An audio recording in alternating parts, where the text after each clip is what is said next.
pessoal, sejam bem-vindos a mais um vídeo. No vídeo de hoje eu trouxe uma questão do Enem, é a questão 117 do Enem de 2021 do caderno amarelo, e a questão ela traz o seguinte enunciado. No dia 14 de julho de 2015, a sonda espacial norte-americana New Horizons atingiu o ponto mais próximo que qualquer artefato esteve do planeta anão Plutão. Nesse instante, a distância da sonda era de aproximadamente 5 bilhões de quilômetros. As primeiras imagens de Plutão não chegaram à Terra instantaneamente, quando enviadas através de um sinal de rádio, pois a velocidade da luz é 3 vezes 10 a 8 metros por segundo. Ou seja, as ondas de rádio elas se propagaram do planeta não Plutão até a Terra com a velocidade finita, ou seja, não é infinita essa velocidade da luz. É um valor muito alto, porém mesmo assim demora um certo intervalo de tempo para chegar à Terra.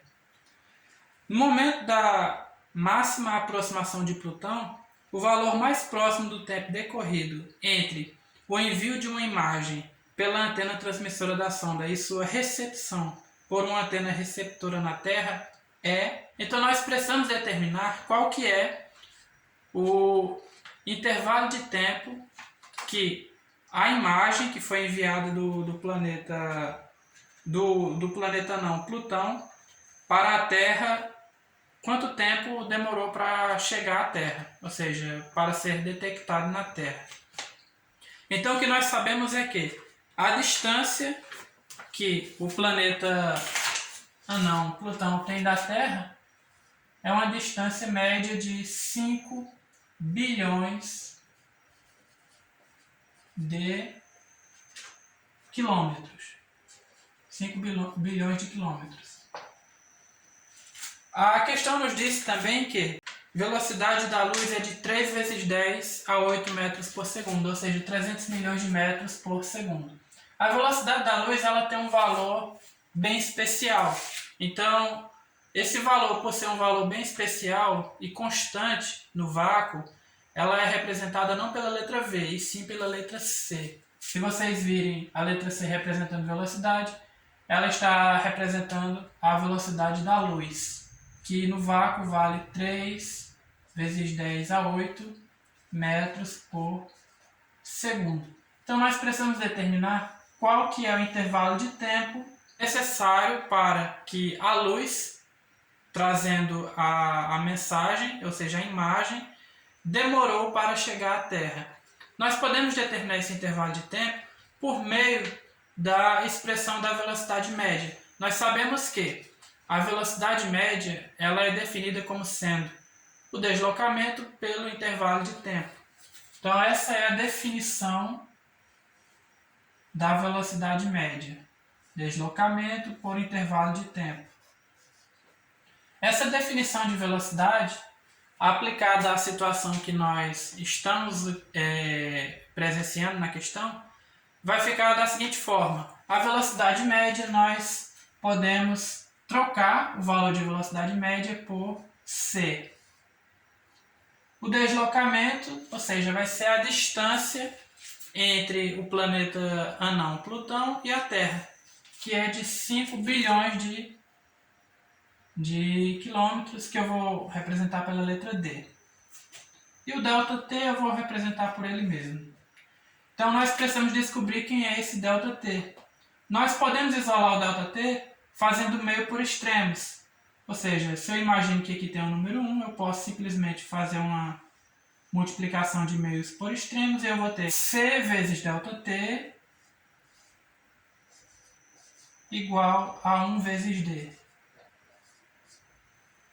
Se eu quero isolar o ΔT, passo C dividindo. Então vai dividir o D. 1 vezes D é D sobre o C que estava multiplicando o ΔT que passou dividindo. Então essa é a expressão que nós vamos utilizar no cálculo do intervalo de tempo. Então a expressão vai ficar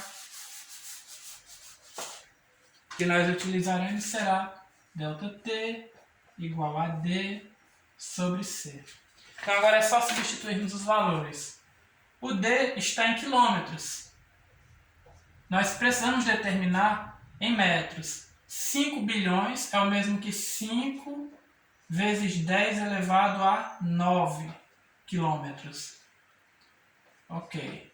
Sendo que cada quilômetro equivale a 1000 metros, ou seja, 10 ao cubo metros. Então, nós podemos substituir isso. Vai ficar 5 vezes 10 a 9 vezes 10 ao cubo. Se eu multiplico duas potências de base 10, eu repito a base, que é 10, e eu somo os expoentes, que é 9 e 3. Né? Então vai ficar 10 elevado a 9 mais 3, que é 10 elevado a 12. Então a expressão vai ficar assim. 10 elevado a 9 mais 3, que é igual a... Já temos o 5, então vai ficar 5 vezes 10 elevado a 12 metros. Então, substituindo os valores, nós teremos 5 vezes 10 elevado a 12 metros sobre 3 vezes 10 a 8 metros por segundo. Cancela esses metros com esses metros, vai ficar só 1 por segundo aqui embaixo. Mas vamos fazer primeiro o cálculo. Então, nós teremos ΔT igual 5 dividido por 3. Quanto que é 5 dividido por 3? Vamos lá. 5 por 3. Quantas vezes nós temos o 3? Dentro do número 5. Nós temos uma vez. Então, 1 vezes 3 é 3, para 5 é 2. Então, se eu acrescento uma vírgula aqui, eu acrescento um zero aqui. Agora, quantas vezes eu tenho o número 3 dentro do 20? Eu tenho 6 vezes. 6 vezes 3, 18, para 22. Então, nós vemos que é uma dízima periódica. Se eu acrescento um zero, aqui vai dar 6, quando eu divido. Se eu multiplico, o resto vai ser 2. Então, assim vai ficar sucessivamente. Então, isso pode ser aproximado para 1,7. Então, o intervalo de tempo vai ser 1,7 vezes, não podemos esquecer das potências de base 10. Agora nós temos uma razão entre duas potências de base 10. Na razão entre as potências de base 10, nós repetimos a base e subtraímos os expoentes. O expoente de cima vai subtrair o de baixo. Então nós teremos a repetição da base e o expoente de cima menos o expoente de baixo. Então nós vamos ter ΔT igual a 1,7 vezes 10 elevado a 12 menos 8 é 4 segundos. Veja que esse 1 por segundo está no denominador. Então, quando nós queremos elevar ele para o numerador, ele passa multiplicando. É como se nós tivéssemos o seguinte, nós temos aquela propriedade, né? Nós temos uma razão entre um número comum e por exemplo, outra fração. Se nós quisermos simplificar isso, nós repetimos a fração, repetimos o primeiro número e multiplicamos pelo inverso do segundo. Então, se nós quisermos simplificar isso, nós repetimos o primeiro número, que seria 1, do cancelamento aqui, vezes o inverso de 1 sobre segundo. Então, ficaria 1 vezes o inverso de 1 por S é S por 1. Então, seria S. Por isso que nós vemos a unidade aqui. Então, realmente, nós vemos que a unidade de tempo é segundos. Então, o intervalo de tempo necessário para que o sinal chegue à Terra é de 1,7 vezes 10 a 4 segundos. Ou seja, de 170 mil segundos. Correspondendo, portanto, é o gabarito D. Então, a alternativa D é a alternativa correta. Pessoal, eu trouxe também outra questão bem parecida com a questão que nós acabamos de resolver. É uma questão do vestibular da FGV de São Paulo. A questão ela tem o seguinte enunciado. Uma nave espacial transmite dados da superfície de Marte a uma frequência 6,0 vezes 10 a quinta por segundo ou segundo recíproco. Isso aí é uma frequência, né? 1 sobre segundo é hertz. Quanto demorará para que as ondas de rádio alcancem uma estação terrestre localizada a 9 vezes 10 a sétima quilômetros de distância? Então nós queremos determinar o tempo também para que as ondas de rádio cheguem à Terra. Então, se nós reunirmos as informações que a questão nos trouxe, nós teremos frequência F igual a 6 vezes 10 à quinta segundo a menos 1, ou seja, segundo a menos 1 é hertz, então nós podemos trocar segundo a menos 1 por hertz. Nós temos aí Hz.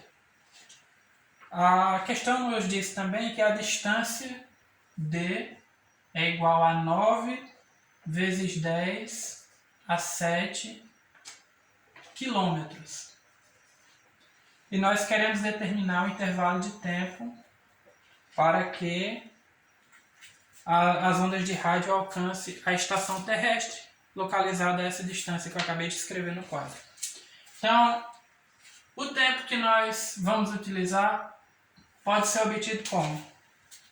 Nós podemos utilizar, por exemplo, esta frequência dessa forma, F igual a 1 sobre ΔT, e substituir a frequência para obter o intervalo de tempo para chegar à Terra? Não! Não, nós não podemos. Por quê? Porque se nós fizermos essa substituição, nós não estaremos encontrando o intervalo de tempo para que o sinal chegasse à Terra. Nós estaremos encontrando o intervalo de tempo de repetição da onda eletromagnética. Ou seja, nós estaremos encontrando o período da onda eletromagnética. E não é isso que nós queremos. Nós queremos um intervalo de tempo para chegar até a Terra. Ou seja, um intervalo de tempo que o sinal da onda eletromagnética vai demorar para chegar à Terra. Então, o que nós podemos fazer é o seguinte: nós podemos utilizar aquela expressão que nós vimos na resolução anterior.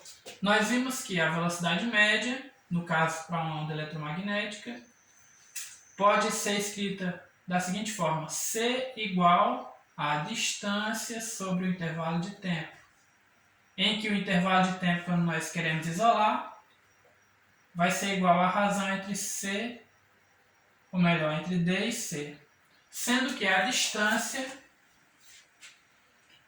está em quilômetros, e se nós substituirmos os valores para obter o tempo, nós não vamos obter, utilizando quilômetros, nós não vamos obter o tempo em segundos. Então nós precisamos converter isso aqui para segundos. Nós vimos que isso aqui dá igual a 10 ao cubo metros. Então a distância vai ficar 9 vezes 10, 7, mais o 3 daqui, né, porque seria um produto entre duas potências de base 10. 7 mais 3 vai ser 10. Então vai ficar 10 elevado a 10 metros. Agora é só substituir. Sendo que a velocidade da luz, a questão não nos diz, mas é um bom valor para que nós tenhamos ele memorizado, que é 3 vezes 10 elevado a 8 metros por segundo. A questão não trouxe esse valor, por isso é importante você saber que a velocidade da luz é de 300 milhões de metros por segundo. Esse é o valor da velocidade da luz no vácuo. Se a questão tivesse nos fornecido também o comprimento de onda, além de ter fornecido a frequência, nós poderíamos ter determinado o valor da velocidade da luz por meio da equação de propagação da velocidade da luz, que é o produto entre o comprimento de onda e a frequência. Aí sim nós teríamos obtido esse valor de 3 vezes 10 elevado a 8. Mas como a questão não nos forneceu esse valor, é importante que nós tenhamos ele memorizado. Então o valor da velocidade da luz é esse que eu acabei de colocar no quadro. Então, se nós substituirmos, nós teremos que o intervalo de tempo será D sobre C, onde D é 9 vezes 10 elevado a 10 metros, dividido por 3 vezes 10 elevado a 8 metros por segundo. Nós podemos cancelar conforme fizemos na outra questão. E nós vamos obter que ΔT será 9 dividido por 3 é 3. 10 elevado a 10 dividido por 10 elevado a 8 vai ser 10 elevado a 10 menos 8. Ou seja, 10 elevado a 10 menos 8. 10 menos 8 é 2. Então vou colocar 2.